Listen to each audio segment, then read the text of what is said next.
Christophe, merci beaucoup d'avoir accepté notre invitation pour conclure cette matinée. Vraiment, c'est hyper important pour nous d'avoir un institutionnel comme vous qui va donner aussi une vision globale du sujet. Chef du service du financement de l'économie, Direction générale du Trésor. Merci Christophe, je te laisse la parole. Merci beaucoup, bonjour à tous. Alors je suis tout à fait conscient que je suis là dans le rôle de la personne qui vous sépare du lunch, donc je vais essayer d'être court et pas trop ennuyeux. Alors, première question, pourquoi on est là, nous, l'État, après tout, ici, on a parlé d'un écosystème, on a parlé voilà, d'intervenants, toute cette table ronde qui vient d'avoir lieu, on avait les différents angles. Alors l'État, il y avait la Banque de France sur la scène, mais l'État, bien sûr, est là en tant que régulateur, si on peut dire, et on assume, si on a de plus en plus besoin de technologie et de RegTech, c'est parce qu'il y a beaucoup de réglementation, peut-être plus qu'avant, beaucoup plus qu'avant, et un volume qui s'est accru ces dernières années. Je dirais là-dessus, on assume que depuis la crise financière mondiale, oui, c'est vrai, on a augmenté largement les contraintes sur le secteur financier, qu'elles soient prudentielles, réglementaires. On l'a fait, on continuera à le faire. Pourquoi ? Parce que ça marche. Parce qu'on l'a bien vu, notamment dans les stress tests en temps réel qu'on a pu avoir en 2023, par exemple, avec la crise en Suisse ou en Californie. On a bien vu que les banques européennes, par exemple, ont été résilientes à cette occasion. Eh bien, on a tendance à penser que ça vient du fait qu'on ait une compliance et des exigences réglementaires qui ont été augmentées ces dernières années. Alors, voilà, maintenant, évidemment, il ne faut pas confondre réglementation parfaite et possibilité. Le possible, c'est évidemment la capacité du secteur financier à pouvoir non seulement appliquer, mais mettre en œuvre de manière la plus satisfaisante possible et raisonnable, et avec un coût et une possibilité de faire qui soit maintenue. Et c'est là, évidemment, qu'on en arrive à notre intérêt à nous, en tant qu'État, pour l'écosystème dont on discute aujourd'hui. C'est qu'on voit bien que la technologie apporte une partie de la solution. Ce n'est pas évidemment toute la solution, mais c'est une partie de la solution. Ça peut aider dans un environnement complexifié, dans un environnement aussi où, du fait de marchés innovants, on a des produits de plus en plus complexes, eh bien, il faut là aussi avoir des volumes d'informations, y compris dans les fonctions de contrôle, dans les fonctions de compliance, qui soient augmentés. La technologie nous offre une solution, parce que bien entendu, l'autre solution, c'est le manpower, c'est la ressource humaine, très bien, mais elle n'est pas extensible à l'infini, et surtout, et je crois que ça a été évoqué dans plusieurs moments ce matin, on a aussi des ressources humaines spécifiques qui vont devoir être recrutées, notamment justement pour faire face à des sujets d'évolution, la digitalisation, pardon, la numérisation en bon français, de ces problématiques. Par ailleurs, évidemment, la technologie en question doit elle-même évidemment nous aider à avoir la conformité. Elle est là pour cela, mais si on peut dire, elle-même doit être contrôlée. C'est qui contrôle le contrôleur, c'est toujours le même sujet. Donc, bien entendu, nous, on est très favorable au développement de ces solutions. On est là pour accompagner l'émergence de cet écosystème, pour dialoguer aussi avec lui. C'est pour ça qu'on est là aussi aujourd'hui, et pour identifier, une fois encore, le bon équilibre entre ce qui est possible et ce qui est souhaitable, et entre la réelle mise en œuvre d'une norme qui peut par ailleurs avoir l'air parfaitement parfaite quand on la négocie à Bruxelles, mais qui, une fois sur le terrain, pourrait se révéler plus compliquée.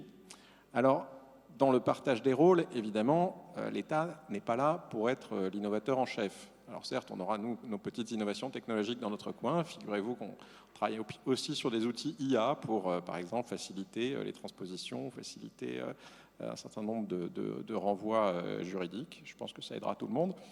Mais évidemment, nous, on est là plutôt en intervenant extérieur ou en répondant ou en intervenant qui est là pour susciter, pour faciliter, pour aider les conditions de la mise en place de l'écosystème, évidemment pas d'être à la manœuvre pour créer et innover. Ça, il y a des gens qui le font très bien, ils sont là dans la salle et c'est leur métier. De notre côté à nous, donc il s'agit plutôt de définir des principes de réglementation quand on fait notre travail à nous, c'est-à-dire en gros aller à Bruxelles négocier de nouveaux textes, puisque vous connaissez la créativité infinie de FISMA et également des agences qui établissent le niveau 2 pour créer des textes. Nous négocions avec eux et c'est mon point. Il s'agit de négocier justement avec l'idée en tête qu'on ne fait plus de la conformité comme on en faisait avant et que donc ces outils ne doivent pas forcément être pensés ex post, mais aussi être pris en compte dans la façon dont on définit la norme elle-même. Donc ça, c'est plutôt la façon dont ça va faire évoluer la façon dont on travaille nous-mêmes de notre côté. Sur la question de notre objectif à long terme, il s'agit bien sûr d'être les meilleurs, comme toujours. On veut que la place de Paris soit la plus innovante.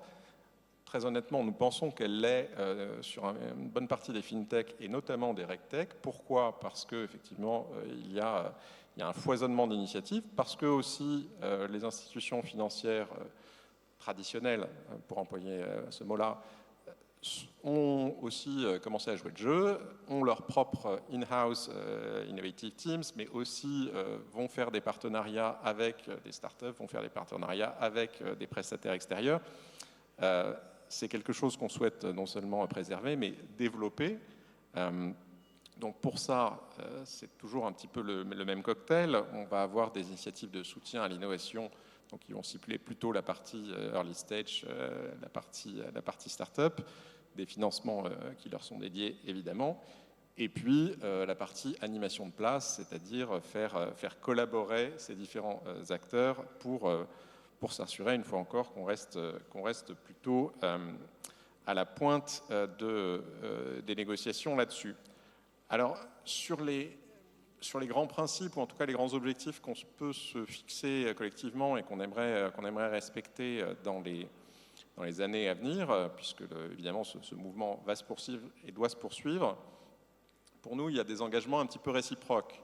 Je dirais que quelque chose qui concerne tout le monde, État compris, mais évidemment tous les membres de l'écosystème, c'est la notion d'innovation partagée.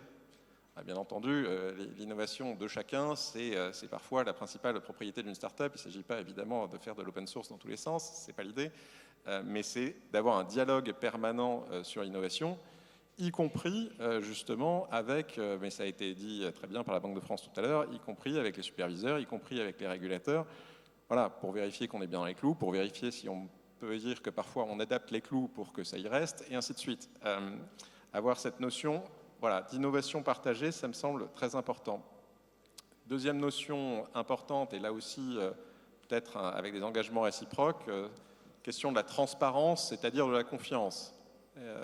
Transparence de la norme, alors ça nous regarde, essayer de faire quelque chose de clair, de compréhensible, quelque chose qui soit bien assimilé par l'ensemble de l'écosystème.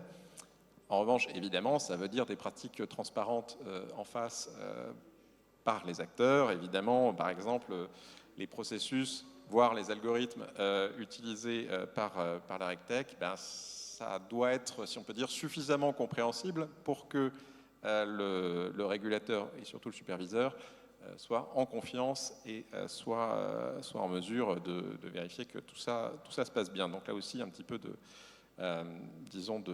d'engagement réciproque. On a beaucoup parlé ce matin du sujet ressources humaines. Alors c'est valable un peu pour tout le monde, là aussi. C'est valable à la Banque de France, c'est valable à l'AMF, c'est valable au Trésor, et c'est valable bien sûr dans chacune des institutions financières.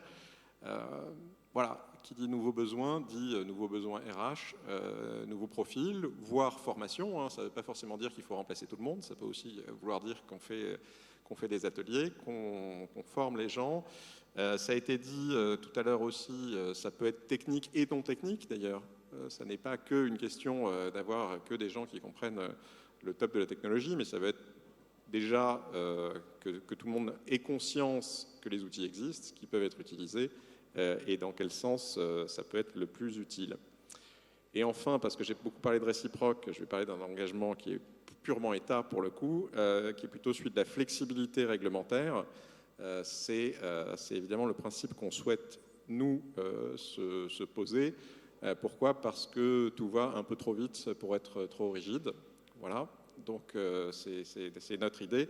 Je ne doute pas qu'on nous trouve souvent trop rigide quand même, mais sachez que notre intention, en tout cas, est d'être flexible en la matière, notamment parce qu'on sait bien que l'innovation va plus vite que le processus législatif, vous me direz surtout quand il n'y a pas de gouvernement. Bon, pour conclure, parce que je ne veux pas retarder plus longtemps votre déjeuner, donc vous l'avez compris, on a un intérêt très fort pour l'innovation dans ces matières et on considère que c'est une responsabilité assez collective que tout cela fonctionne de manière efficace, sûre, éthique et qu'on puisse développer cet écosystème à Paris. Bien entendu, on travaille au niveau européen, mais on a quand même une petite préférence pour la place de Paris, ça alors.